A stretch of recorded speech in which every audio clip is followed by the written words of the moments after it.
Okay, so I think we can start. I was chatting here. I forgot to start the session. So hi everyone. So excited to see you all here again, hopefully on JiraCon 22. Thank you so much for taking time and joining us to talk a little bit about tips and tricks for effective work management. But before we go to the talk itself, first I wanted to thank JiraCon and Trundle team for organizing such a great event and bringing all of us who care and are interested in Jira together. So let me just quickly introduce myself. I'm Nikki Zavadska, co-founder and product manager at Jexo. Before starting Jexo, I was working in a company that was focusing on project management and developing AI-driven project management platforms.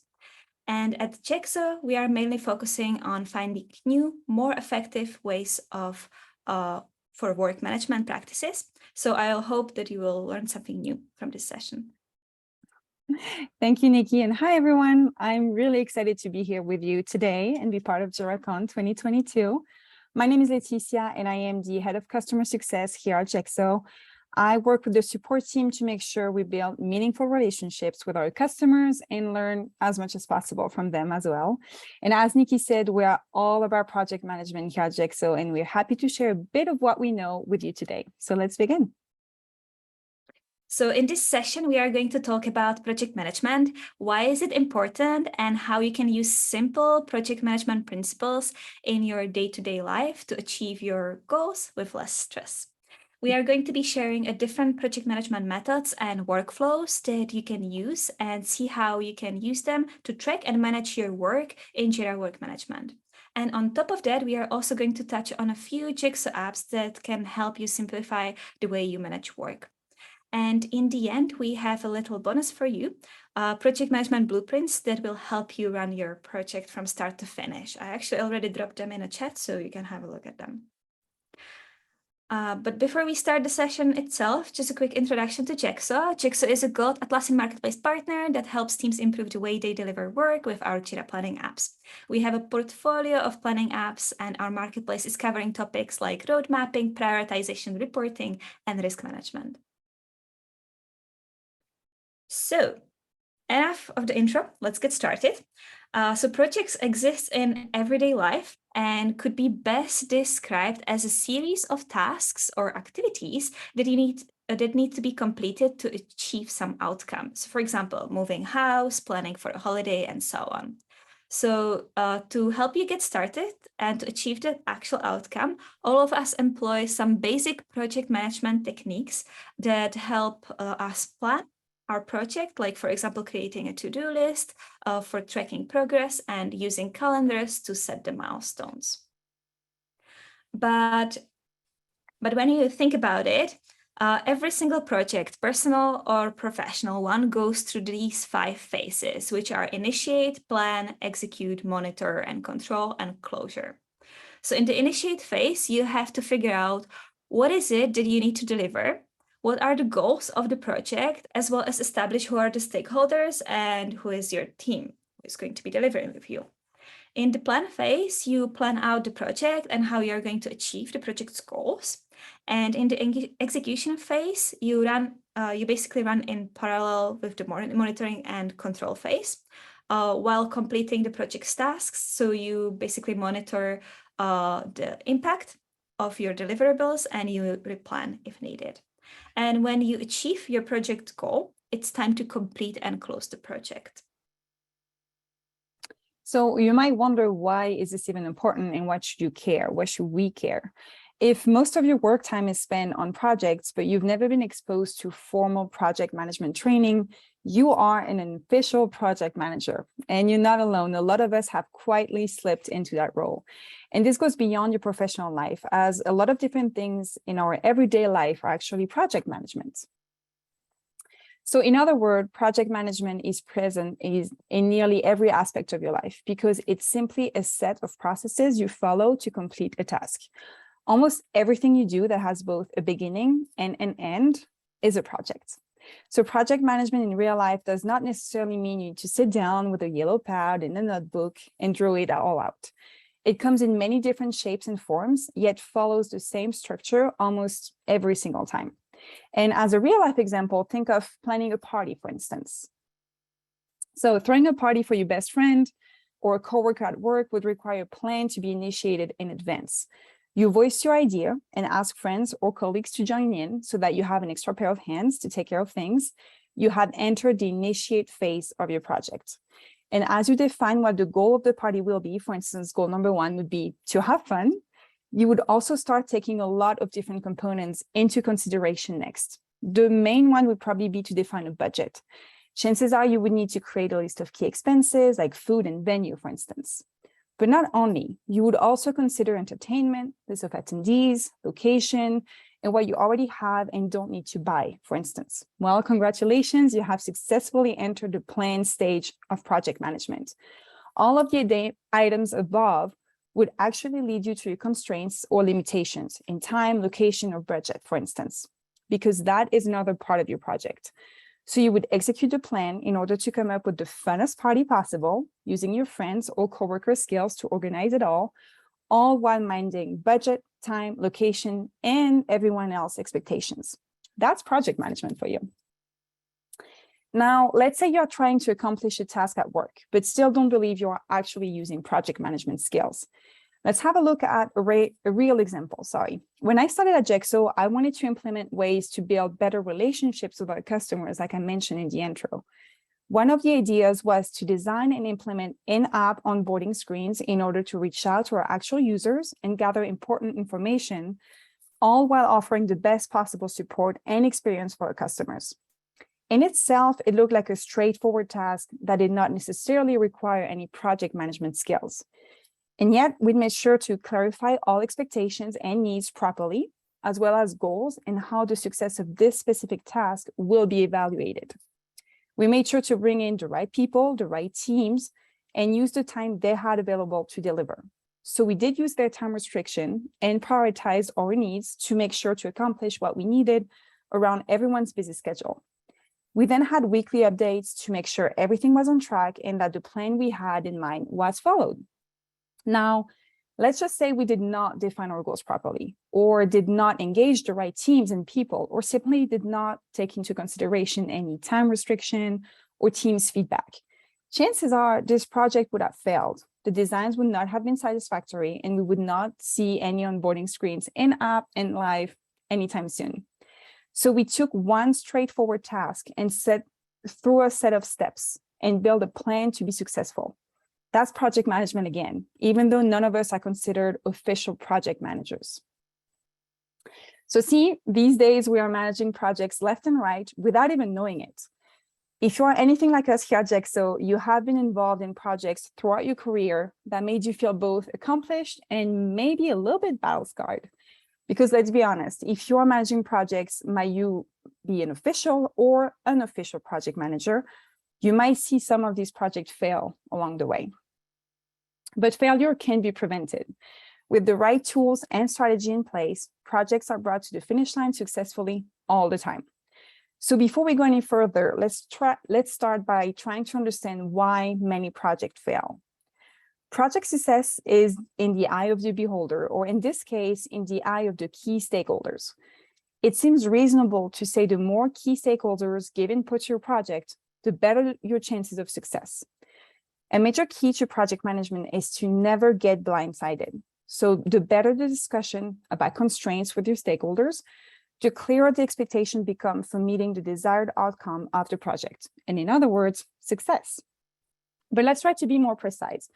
Here are the most common reasons why projects do indeed fail: lack of prioritization, poor monitoring and control, poor resources allocation or unrealistic timelines, lack of leadership or unsupported project management culture, changing standards or also called scope creep, lack of or mismanaged budget, and no proper risk management.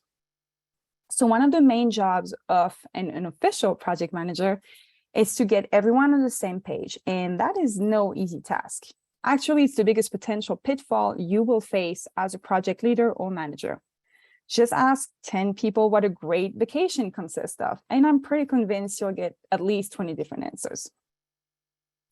So without standards of accountability, clear goals, strong and realistic resources, or any kind of risk management in place, among other processes, chances are you are on the path to failure, and we don't want that. However, it is important to remember that failure is simply your chance to learn something new and apply it to your next project. So now you might wonder, okay, but what tools do I have available to manage my project, keep it on track, and make sure everyone is and stays on the same page? Well, let's dive in and see.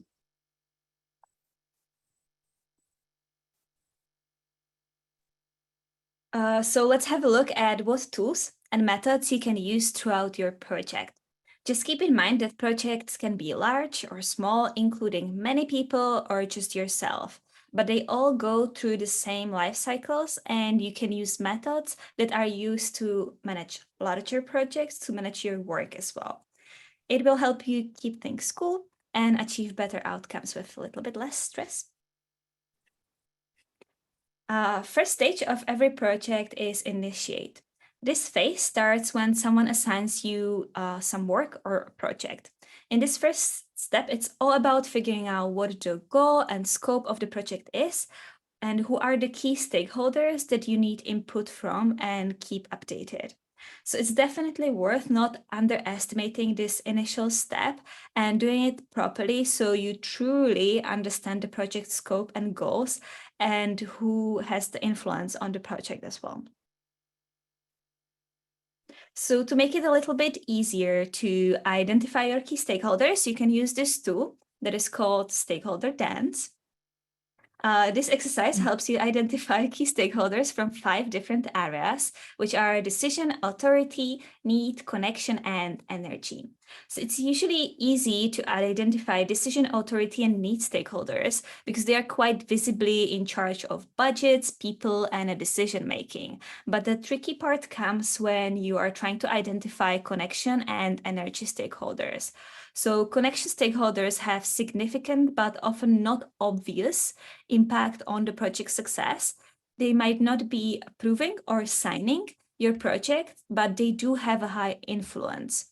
So you want to keep these influencers involved and updated throughout the project as well. On the other hand, energy stakeholders are either high positive or negative energy people that have an impact on your project. And what sometimes and actually often happens that we tend to ignore the negative energy stakeholders, hoping they won't affect us. But actually the best thing we could do is to listen to them, understand their concerns and point of view, and clarify any of their expectations. On the other hand, positive stakeholders help us balance the team attitude towards the project. So it's always good to have them on your side. So you can use this template to run a brainstorming workshop to identify your key stakeholders, either with your team or by yourself. And once you identified your key stakeholders, it's time to do a stakeholder interview. So definitely do not skip this step. It's just a fancy word for identifying what should be done and setting the right expectations in terms of the time, budget, and so on. So definitely important things to talk about before jumping into any implementation or solutionizing.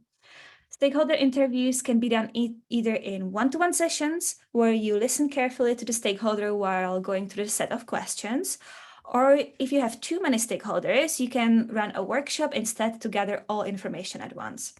Both approaches have their cons and pros. So for example, doing one-to-one stakeholder interviews help you deeply and truly understand the motivation behind the project, its goals and constraints.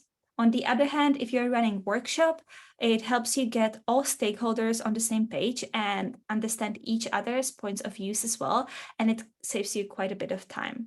But you won't be able to go as deep into the topic. So I personally like to do a one-to-one stakeholder interviews with a decision authority and a need stakeholders to make sure that I truly understand the goals of the project and the scope. And then I run a workshop with a team and connection and energy stakeholders. So it's always better to come to these interviews prepared. So you save yourself some time and get the stakeholders' confidence that you're the right person for the job. So you can use this template to gather all the information from stakeholders during the interview, and it also helps you later on when planning the project. Now, this is my favorite. One thing that you might find difficult during these interviews is to identify the project constraints. And these are usually scope, quality, resources, budget, time, and risk. So in the ideal world, you would have unlimited resources and budget to deliver the highest quality outcome in the shortest time, risk-free. But in the real world, you're always sacrificing one constraint for the other. So during the interview, you need to clarify which constraints are actually the highest priority and introduce trade-offs. So for example, if we need to deliver 45 minutes presentation like this one, and we have a deadline in a week, we know that we have a limited time. We could either choose to sacrifice the quality of the presentation, so we still deliver 45 minutes presentation in a week by ourselves, or we can aim for a higher quality presentation, but we need to get more people involved, aka resources, or we can increase the budget and outsource the work. So in this case, it's a scope, which is 45 minutes presentation, and time. We need to deliver the presentation in a week. That are our given constraints. We cannot move with them. And the ones that we need to clarify with our stakeholders are basically the rest, and we need to make sure that we are on the same page. So it's a quality, budget, resources, and so on. And using this method during the interviews pointing on that selected constraints for that particular project helps to set the realistic expectations with your stakeholders. So after you gather the information from your interviews, it's time to put the data together and create a scope statement. So you can use Project Canvas template for this. Project Canvas is a great tool not only when starting your project, but also for planning. So during this phase, you fill out the stakeholder section, goals, scope, constraints like due date, which is time, budget, resources, and a team. And once ready, you can send this to your stakeholders as an early draft for an approval. The risks and milestone sections is part of the planning phase, so you can decide whether to send this document with these sections filled or no. But in general, it's better to get the feedback early on, and you can always send an updated version later on. So yes. So now it's time to store this information in Jira.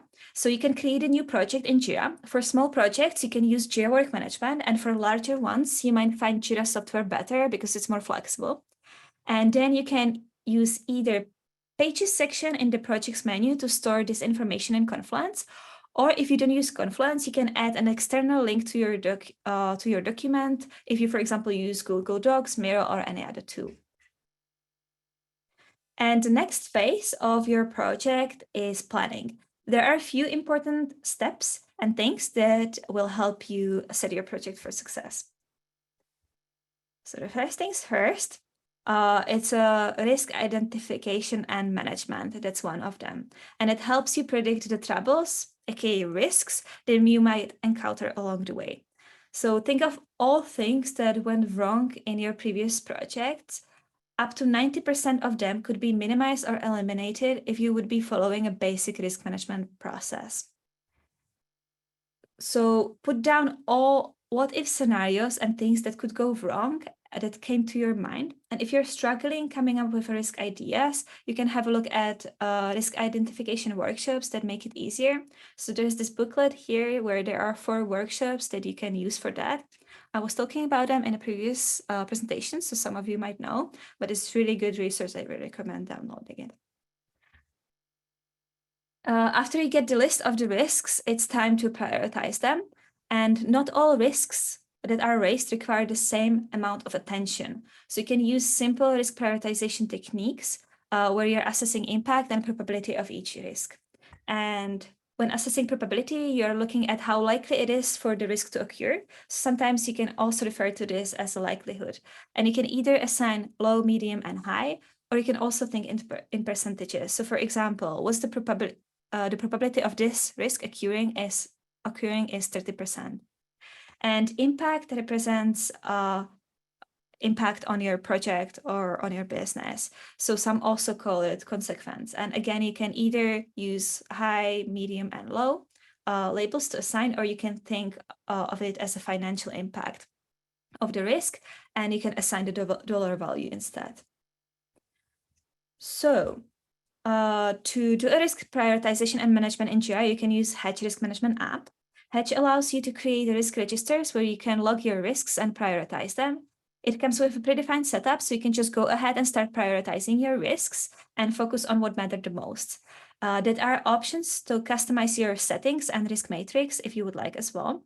And on top of that, you can also track the progress of each risks and the mitigation plan. And there are risk reports that you can use to keep track of everything risk related. Okay, once you identify your risks and you know what actions should be taken to mitigate them, you can start thinking about how are you going to deliver the project?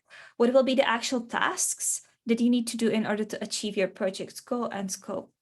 So this set of tasks is sometimes called or often called WBS, which is an acronym for Work Breakdown Structure. And you're probably already using it without even realizing. So you can imagine work breakdown structure like this. On the top, there is the thing that you're trying to achieve.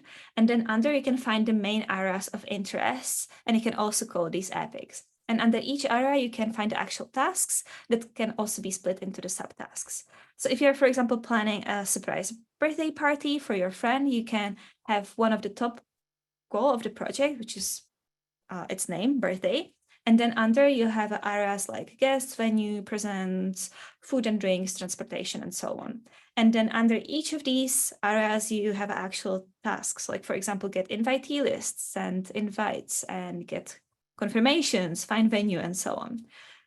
So to create your work breakdown structure, you can use mind mapping. It's a really great tool to help you discover tasks that you would otherwise miss. And after you define your tasks, it's time to move them to Jira or other project management tool. You can use Jira Work Management and add all your tasks to the list. And don't forget to structure them the way they are in your work breakdown structure as well. So you can use epics for the items that are highest in your hierarchy, and then the tasks for the ones that are under. Just keep in mind that Jira only allows 3 levels of hierarchy by default, which are epic, task, and subtask. Some might say it's a limitation, but I actually think that sometimes it's a good thing because we tend to overcomplicate things, and this just helps us keep things simpler. So the next one, to prioritize your tasks, you can use Foxley prioritization app for Jira. So Foxley helps you prioritize your backlog and helps you decide what tasks are the most important to start with. So it comes with a predefined templates that you can use, but for a simple work management project, you can use template where you assess value and the effort. And based on your assessment, Foxley then prioritizes the backlog by assigning a priority score to each of your tasks. And usually the higher the priority score, the more important the task is. And you can also use this priority matrix that was just on the screen that helps you visualize your project priorities and identify the quick wins. But if you were ever estimating how much time you're going to spend on the task, you already know how hard and sometimes impossible it is. There are just so many complexities and unknowns involved to give the exact time estimate. So if you are ever asked to estimate exact hours, or you just need to do it because of the deadlines, you can use the PERT estimation method. So this method helps you estimate your tasks more realistically and align expectations. So the idea is quite simple. You need to assess the optimistic time, which is the shortest time in which the activity can be completed. Then you need to assess the most likely time, which is the completion time having the highest probability, so the highest chance. And the pessimistic time, and which is the longest time that the activity might take, like the worst case scenario. And then you can use this formula that is on the screen to calculate the expected time. And this way of estimating your tasks helps the natural tendency of us underestimating the tasks, which actually leads to the delays of the project. So you can use Foxley in Jira to calculate your PERT estimate and include it in your prioritization process as well. The way you would do it is to add 3 metrics, which is an optimistic estimate, most likely estimate, and pessimistic estimate. and then include these in your prioritization formula as well.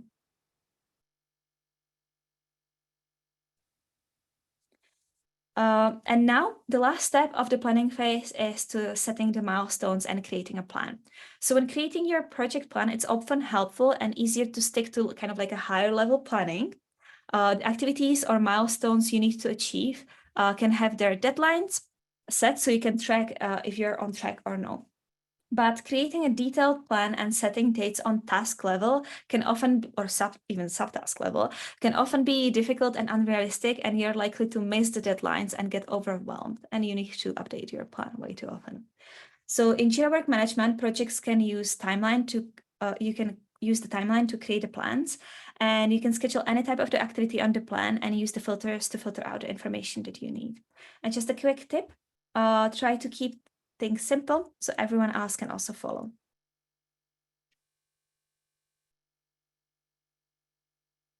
So if you're looking for a solution that will allow you to bring plans from multiple projects together in one view, you can try our app Swanly. Swanly allows you to create a cross-project plan so you can overview multiple projects at once and coordinate the activities in between the project.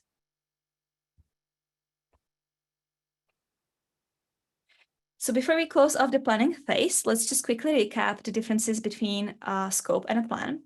Your scope statement is like your compass, telling you what you need to achieve and what your goal is and what direction to go. On the other hand, the project plan tells you how you are going to get there. But remember that the different roads might still lead to the same goal, and you're likely to replan during your project when the first obstacles appear. So we should really stay agile and lean. So now let's have a look at the next step of the project, phase number 3, or the execute phase. So whether you're taking on a huge professional project or feeling pressure to plan the perfect wedding, it's all about learning to execute your highest quality work by dividing it in smaller, manageable tasks and follow the plan. So there's a lot of different tips and tricks out there in order to execute your plans the best way possible. The key being to find what truly works for you. Before we keep going, I would like to define what it truly means to execute a project and share some tips and tricks with you, as the execute phase is obviously one of the most important phases of your project, as it will shine a light on your accomplishments and failures as well. But first, like I said, let's understand what does actually mean to be in the execute phase of your project. So in this phase, you engage the team regularly to make sure everyone is on track. If you had initiated and planned your project well, executing it will be much easier. The best way to describe the process that goes into this phase would be executing processes while coordinating people and resources to carry out the initial plan. In the execute phase, you want to make sure your team and stakeholders are all on the same page and stay engaged throughout the whole process. As the project manager, it will be your responsibility to keep them accountable as well as yourself. So in other words, to execute is to follow your roadmap and hit the task according to your deadlines, all while making sure that your team is still engaged and successful. But what does it take to execute successfully as a team? In one word, accountability. Successful project managers implement and track accountability because it reinforces informal authority and in the end, helps ensure your project is successful. You can hold your team accountable simply because it is the right thing to do, even when it's hard. If you don't practice accountability, especially in the execute phase of your project, people won't think you're serious and won't take you seriously. Now, the challenge is that most people think of accountability as a negative thing and picture performance review or annual appraisal, for instance. But as a project manager, you're not practicing this kind of accountability. You likely don't have much formal authority over your team members anyway. But the idea is that when you keep your promises and commitments, you become a trustworthy coworker. You gain the trust of your team members as a result, who then will be encouraged to keep their commitments as well. It will be your role to master the skills and find the right tools to keep them engaged and reach a good level of team accountability. Now, if you want to be successful as a project manager, you will most likely have to find ways to organize your day and your tasks and make sure you respect your deadlines and deliver quality work as well, like I said earlier. So now I would like to take a couple minutes to share a few tips and tricks that I found pretty successful in my work and personal daily life, and that you can hopefully adopt and maybe tweak a bit to fit your own style. So first is the 3-part split rule. So this rule is a way to organize your task every single day based on the concept that 1, your energy level crashes throughout the day, and 2, the power of temptation increases, which means it's harder to resist the things that distract you from your tasks and goals of the day as time progresses. If you are a human watching this, you probably know exactly what I'm talking about right now. Now, the real question is, how do you actually organize your task using the 3-part rule? What does the split actually look like? What does it look like? Well, it's pretty straightforward. So the first part of your day, or first split, will be reserved for high energy, high temptation tasks. In other words, all the things that are not so enjoyable and not so fun to do, but that most likely require more energy and just needs to be done, like bigger projects, for instance. Why would you do them first? Well, because at this point of the day, you will have most energy and will probably resist temptation much better. Down some comfy and just get to work. So the second part will be reserved for high energy tasks that will require a little less resistance. So think big projects still, but projects that you actually like to do and find fun or entertaining for yourself. The kind of tasks that you are looking forward to get done. So this kind of task will require energy, so you don't want to start them too late in your day.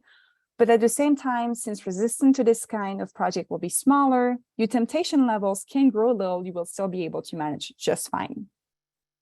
And finally, we've arrived at your third and last split of the day. So in this split, you will want to consider the fact that your energy will most likely be low, and so will your ability to resist temptation.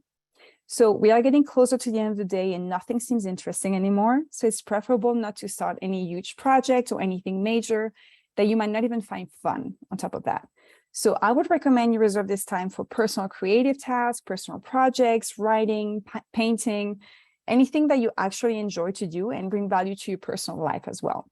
And speaking of creative tasks, I personally find it very important to plan what is called your artist's date. So let's see. The book, The Artist's Way, written by Julia Cameron, is one of my favorite books ever. And it mentions the importance of nurturing your creative side to stay productive and fulfilled in your work. So one of the very important components described in this book, if you wish to stay sane and boost your creativity at work, is called the artist's date. So the artist date, also known as the fun component, is a time that you book for yourself once a week, and it is important that it remains solo. So don't go with friends or family, but take yourself on a date, basically. So it can be a hike, a bike ride, a bookstore, museum, a movie, a drink by yourself. Anything that inspires you or just feels right, feels satisfying, should be considered as your artist date. And it is important to schedule it in your calendar. Book the time, show it as busy, because if you don't, life might get in the way. My next one will be to start your day with something that you actually enjoy and that brings you some kind of peace and quiet. So you might wonder, why is this even related to project management at all? But think about it just for a second. Studies show that if you set time at the beginning of your day with a small task that you enjoy, you set up yourself for success throughout the whole day. So you improve your mood and you improve your focus, and you can now tackle everything on your calendar with confidence. So make sure to schedule this time on your roadmap like you would for any other work-related task. You don't want to feel compelled to skip it. So it can be as small as sipping your coffee out on your deck before starting your day, or walking your dog, or even get a full workout in if you feel like it, do yoga. Just make sure to schedule this time and stick to it, just like any other task from your project, because it will help you be more successful in the end. Now, when it comes to bigger tasks within your project, it seems better to schedule smaller chunks on your roadmap. So here's what I mean by that. If you schedule 6 hours to accomplish a specific task, studies show that you will not necessarily get more done than if you schedule 2 hours. So let's say you are designing a new website and you are responsible for writing content. You want to focus on one section of the website and write all content at once. So you are thinking about planning 6 hours to write it. You go ahead and put 6 hours on your roadmap. Imagine 6 hours dedicating to just writing. So chances are you will stop for coffee, maybe walk your dog, stretch a bit, get distracted by a call or an email. But if you sit down and schedule the same task for 2-hour-long incrementations on your roadmap, you will actually be more focused and therefore more productive, and most likely accomplish more in 2 hours than you would in 6. So I would recommend to divide your bigger task in smaller subtasks and allocate a little less time to each, just in order to keep your focus and get things done. This one advice is a little bit different and can be used for any kind of project, might it be professional or personal, because remember, everything is basically project management. But I think I would particularly use it for personal projects. I like to call it the chaotic schedule because it is a little bit more focused on emotions and moods, which in most formal project management setup is very rarely taking into account, unfortunately. So the idea is to map all the tasks that you will have to accomplish in order to successfully complete a specific project. Think of it as a mind map. From there, try to map what kind of mood you need to be in order to accomplish them successfully and what kind of emotions might arise. With a list of all your tasks at hand and your goals for the week, you can then choose what kind of tasks you will need to focus on during the day based on the mood you are in. So in some cases, you can even plan your week in advance. So let's say you know you will have a very painful dentist appointment on Wednesday. Chances are you might come home a little grumpy and distracted. So in that case, you will know in advance that not all tasks should be considered that day. It probably would not be very productive. If your work environment allows it, it could be interesting to try to work on this kind of schedule with your team and see where it takes you. Simply always remember that solid tools will always make project management easier and more enjoyable for everyone involved.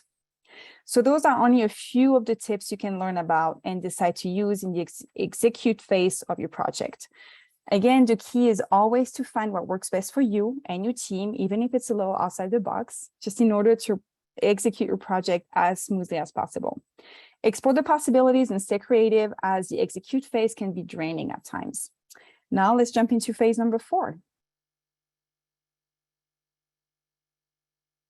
I really like the chaotic schedule. I know we are actually using this one for managing and planning our articles, because our content writer has kind of like a board that is tagged by kind of like a mood, so like fun articles. Absolutely. Like I'm dreading to write this articles. So it's quite fun. It works. Anyways. So the last phase is controlling and monitoring the project. It's really important phase, and it happens in parallel with your project execution. So now don't get spooked by the name here. It's not about micromanaging at all. You just need to find a way to keep everyone in the loop and connected. It would be a big mistake to create a whole project plan in the beginning and jump into execution without tracking what's the progress and adjusting the plan as you go. It's also important because it helps you keep stakeholders up to date and engaged throughout the project. So for the smaller projects, you can make use of Jira Work Management dashboards. You can find them in your project menu under the tab called Summary.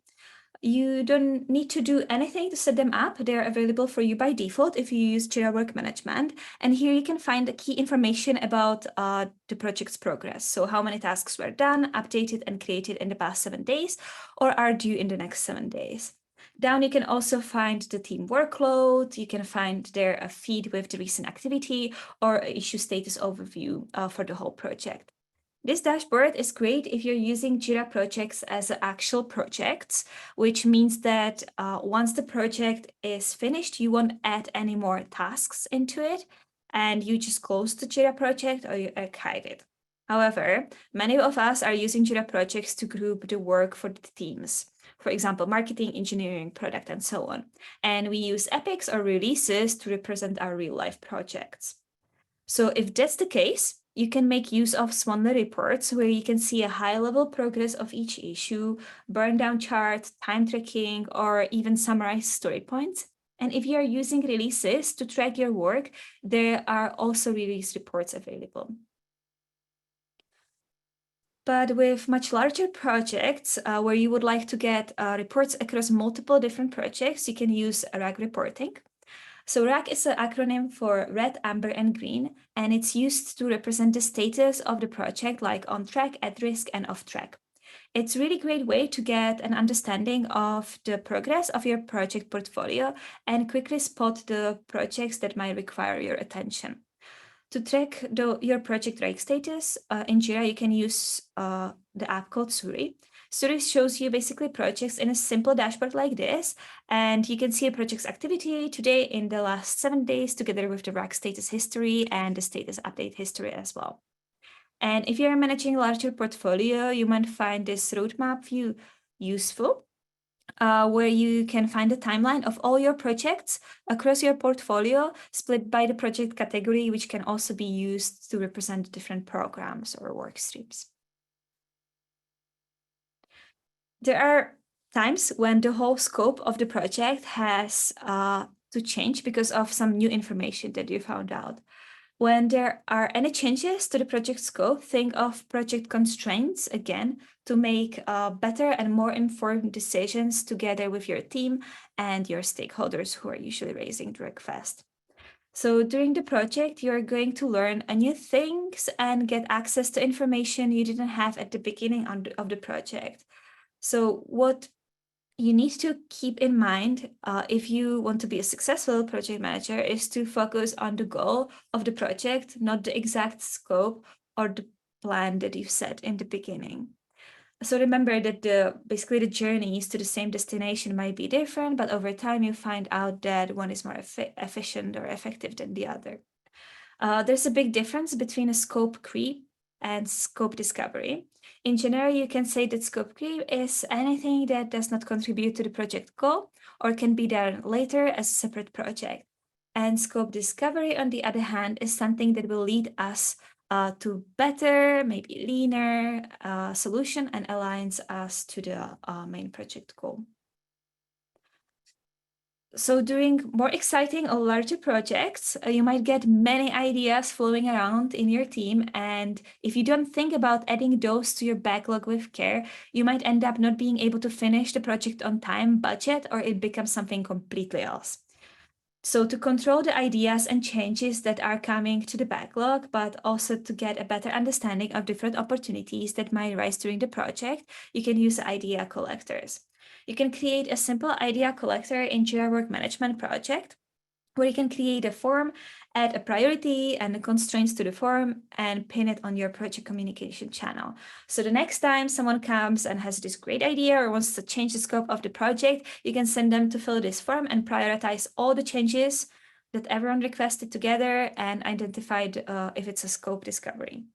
One good thing about these idea collectors is that when the person is raising the idea or change request, they're already thinking of the trade-offs they need to make in order to get this change done. And finally, when the project is complete, you enter the final phase of your project, the close phase. So as you close your project, you check the results against the desired and planned outcome. You take time to recognize your team and review all lessons learned throughout the process. So closing a project properly and review how far you've come will ensure that you and your team keep getting better and better with every project you take on. So I think it is vital to understand why is it even important to close a project properly, because closing the project is a whole process in itself. So on one hand, it means getting sign-offs and on final deliveries, dissolve the team, collecting and saving records.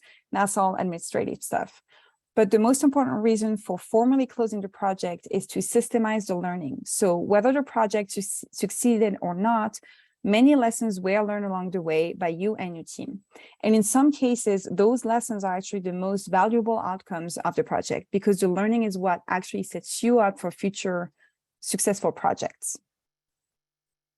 Now, one easy tool that you can use to ensure you close your project properly and formally is a simple checklist, or also called closeout list. You might think the project is complete when it is done, but you won't truly know until you review the outcome and goals. A project closeout list is used to evaluate the outcomes when formally closing a project. It helps assess project activities such as performance versus objectives, any unaddressed issues, and lessons learned within a project lifecycle.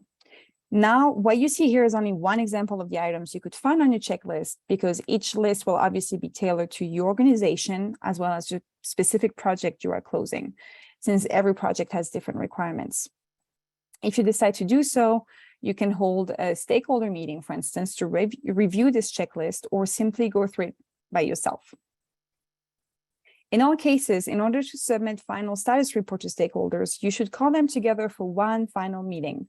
The goal is to go over the task list and make sure everything is finished, kind of a final inspection, confirm the deliverables, and report your success as well as your failures. Has the project been a success? What have you learned? What could you have done better and improve in the future? Did you actually fulfill the commitment you made to do everything within the scope of the project? So to help you lead the meeting, there are a few questions to ask key stakeholders and yourself. Did we meet the goals of the project? Are you satisfied with the end result? Did we deliver in a timely manner? Was it worth the cost? And did we do a good job of anticipating and managing risk? Also, always make sure your key stakeholders are aware of any final step you are taking to close your project. You can also encourage them to make an appearance at your closing as a celebration to recognize the team. And lastly, get the signature required to finalize and document project completion. The closing phase of a project is a phase that many people forget or don't really take seriously, yet it is essential in project management. It is the time to get your stakeholders together and review all aspects of the project. Sometimes expectations are different or interpreted differently among stakeholders, especially after the project is being executed. So it is important to take the time to close properly and clarify numbers and analytics, and most importantly, put numbers and analytics into context, which sometimes can be overlooked by project managers. So let's review one more example very quickly. Let's imagine a group of students that receive money to organize a student meetup. Let's say the goal is to have at least 30 students showing up and evaluate students' interest. Those are the goals. The group receives a lot of signups, but unfortunately, no one shows up the day of the event. One of the first reactions you might have after seeing the numbers of students who showed up might be no more money will be allocated for this event as no one showed up. So this is a fail. Well, put back into context, the project actually highlighted a couple important points and was actually a success. First, now you can properly evaluate the real interest of the students, which was one of the goals. And second, they learned a lot when it comes to, market the event, promote it, generate interest, etc. What did not work this first time can be changed, adapted, and reused for the next event.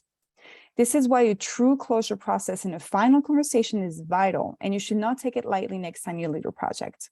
Even if you feel like the project is done and the goals are clear, there is always something to uncover and learn from in the closing phase of your project. Now, as we just talked about closing a project properly, or in theory, we're now ready to close this session. Nikki and I are delighted that you decided to spend the last 45 minutes with us, and we really hope that you found this presentation relevant and helpful. Hopefully, we were able to show that everything is project management and give you some leverage when it comes to tackle new projects in life, might it be professional or personal. So as this quote say, from one project manager to another, don't forget that there are solid tools out there to help you be more successful as a project manager. You will always learn from your mistakes and failures, and your team will only grow stronger from it. And if you would like to get a blueprint of how to run a project successfully, as presented by Nikki and myself today, you can download our workbook following the link on this slide.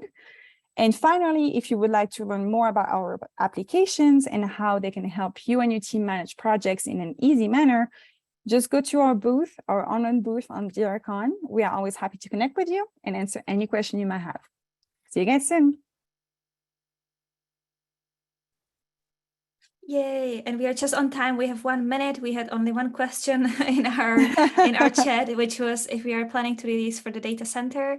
So our apps are currently available only for Jira Cloud, and we are focusing on delivering the best experience for the Jira Cloud. So data center isn't yet on our nearest pipeline. I hope that answered the question. Thank you so much, everyone, for joining. Thank you, guys. We'll talk to you soon.